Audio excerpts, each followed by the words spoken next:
এখানে নিয়ে নিয়েছি 1 বাটি সুজি। এই 1 বাটি সুজি দিয়ে আজকে আমি তৈরি করে ফেলবো একদম হেলদি নাস্তা। সুজিটাকে আমি নিয়ে নেব মিক্সার গ্রাইন্ডারে। দিয়ে দিয়েছি 1 বাটি সুজি। এর ভেতরে আমি দিয়ে দেব সেদ্ধ আলু। এখানে আমি একটা আলুকে সেদ্ধ করে নিয়েছি, সেই আলুটাকে এর ভেতরে দিয়ে দেব। এখন আমি দিয়ে দেব হাফ বাটি মতো চালের গুঁড়ো। এখানে আমি দিয়ে দেব 2 বাটি জল।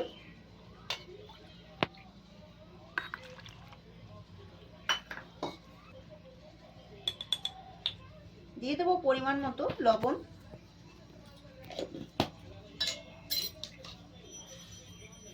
এবার এটাকে আমি মিক্স করে নিয়ে আসব।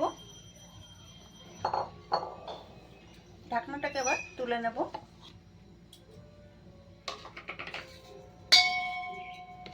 দেখুন এরকম পেস্ট তৈরি করে নিতে হবে।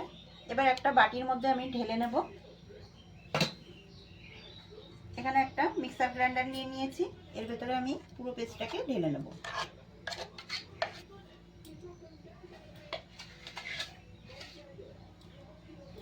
মিক্সার গ্রাইন্ডারটা ধুয়ে আমি এর মধ্যে একটু জল দিয়ে দেব। ভালো করে একটু মিশিয়ে নিতে হবে।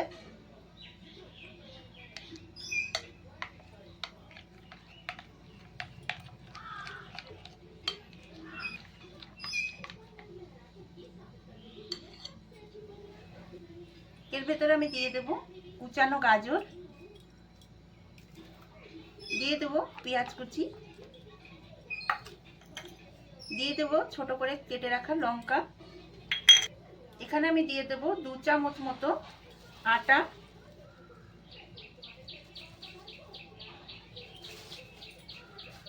ভালো করে মিশিয়ে নিতে হবে।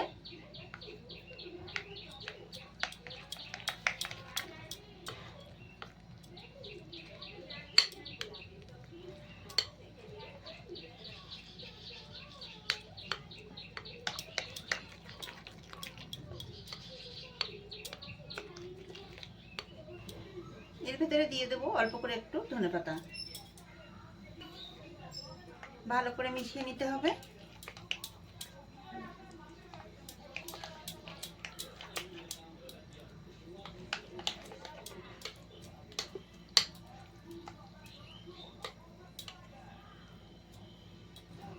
এটাকে আমি 10 মিনিট মতো ঢাকা দিয়ে রেখে দেব।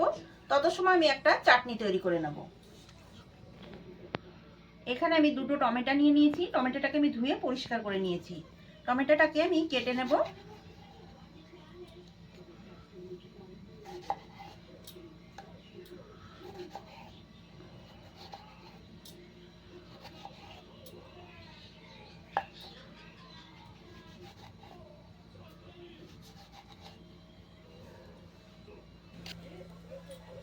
গ্যাসটা ধরিয়ে আমি গ্যাসের উপর একটা ফ্রাই প্যান চাপিয়ে দিয়েছি।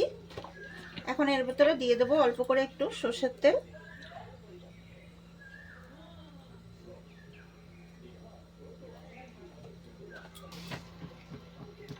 এর উপরে আমি দিয়ে দেব সর্ষে ফোড়ন।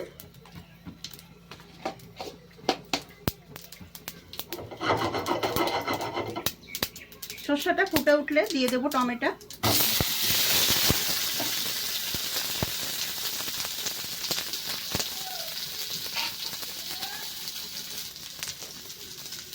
দিয়ে দেবো অল্প করে একটু লবণ। টমেটোগুলোকে একটু নেড়ে চেড়ে ভেজে নিতে হবে। এর ভেতরে দিয়ে দেবো কয়েকটা শুকনো লঙ্কা।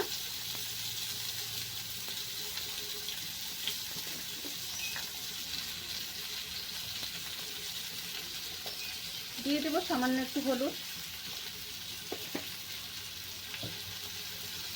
ভালো করে নেড়ে চেড়ে ভেজে নিতে হবে। দিয়ে দেবো অল্প করে একটু ধনেপাতা। দিয়ে দেবো 2টো কাঁচা লঙ্কা। সবগুলোকে একসাথে ভেজে নিতে হবে।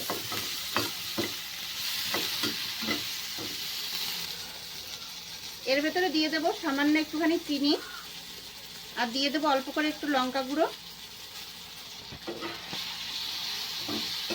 দেখুন টমেটোগুলো আমার ভাজা হয়ে গেছে। এবার আমি উঠিয়ে নেব।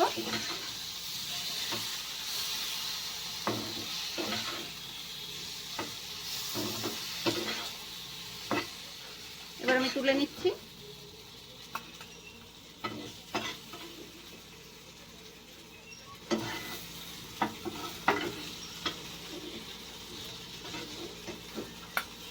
টমেটোটাকে ভেজে রেখেছিলাম, এটা ঠান্ডা হয়ে গেছে। এবার মিক্সার গ্রাইন্ডারে নিয়ে নেব,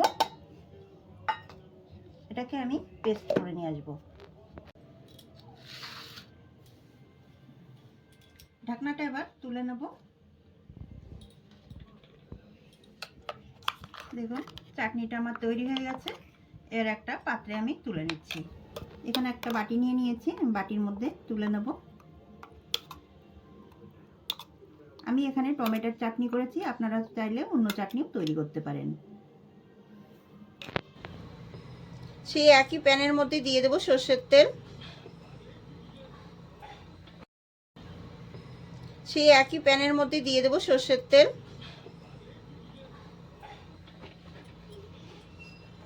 সেটা বেশি দিন থাকে না।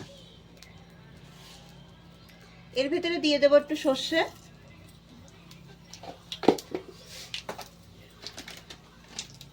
দিয়ে দেব অল্প করে একটু লঙ্কা গুঁড়ো,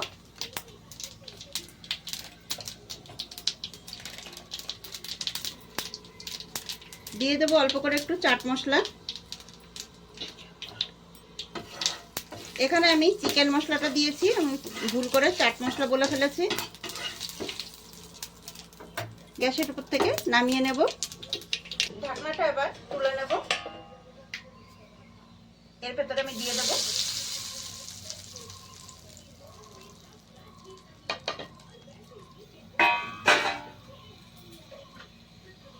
ভালো করে চামচের সাহায্যে মিশিয়ে নিতে হবে।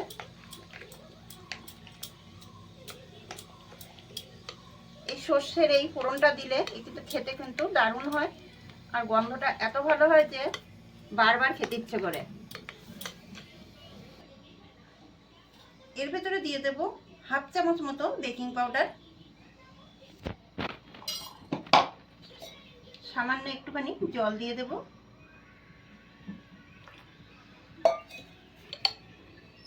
ভালো করে মিশিয়ে নেব।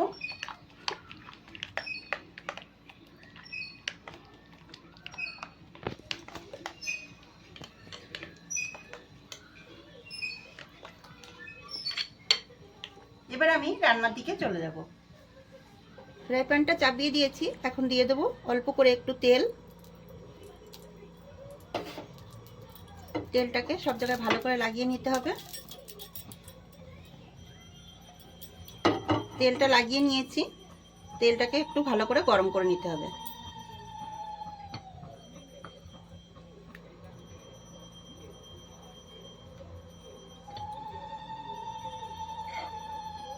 তেলটা গরম হয়ে গেছে, এক এক হাতা ভাতটা এখানে দিয়ে দেবো।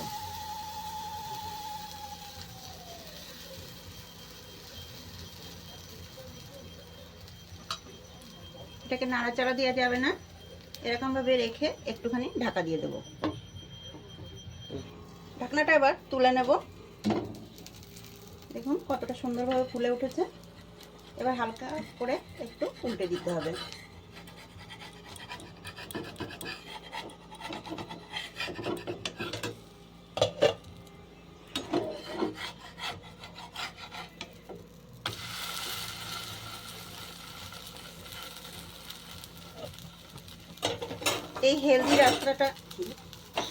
এই হেলদি নাস্তাটা আপনারা বাচ্চাদের টিফিনেও দিতে পারবেন।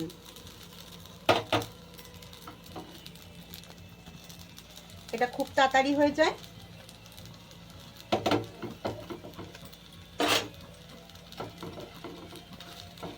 এইভাবে আমি সবগুলোকে তৈরি করে নেব। দেখুন কত সুন্দর হয়েছে নাস্তাটি। এরকম নাস্তা সন্ধ্যা কিংবা সকালে বাচ্চাদের টিফিনে কিংবা সন্ধ্যার জলখাবারে কিন্তু এটা খেতে পারেন। খেতে কিন্তু দারুণ হবে। তুলে নিলাম, আর বাকিগুলোকেও আমি এইভাবে তৈরি করে নেব। দেখুন সবগুলোকে আমি উল্টে পাল্টে লাল লাল করে ভেজে নিয়েছি। এবার আমি নামিয়ে নিচ্ছি।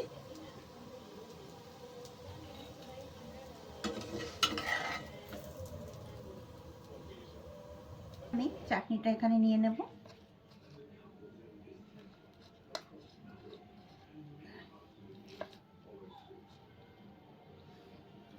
বন্ধুরা, তৈরি হয়ে গেছে আমার সন্ধ্যা বা সকালের টিফিন বলেন বা জলখাবার দুটোই কিন্তু করতে পারবেন। আর সকালে কিন্তু বাচ্চাদের টিফিনও দিতে পারবেন।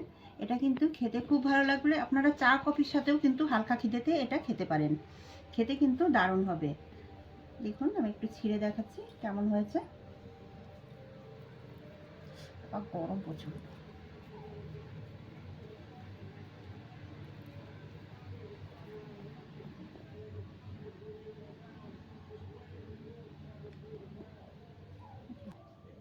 বন্ধুরা দেখুন কতটা মুচমুচে, উপরে কিন্তু মুচমুচে আর ভেতরে কিন্তু নরম। খেতে এতটা ভালো যে গালে দিলেই কিন্তু মিলিয়ে যাবে। উপরের দিকটা উপরে মুচমুচে আর ভেতরে কিন্তু নরম। খেতে এতটাই ভালো যে একবার খেলে কিন্তু রোজ খাওয়ার ইচ্ছা হবে। বন্ধুরা, রেসিপিটা যদি ভালো লাগে লাইক কমেন্ট শেয়ার করবেন, সাবস্ক্রাইব করে পাশে থাকবেন। ভালো থাকবেন, সুস্থ থাকবেন। দেখা হবে পরবর্তী ভিডিওতে নতুন রেসিপি নিয়ে।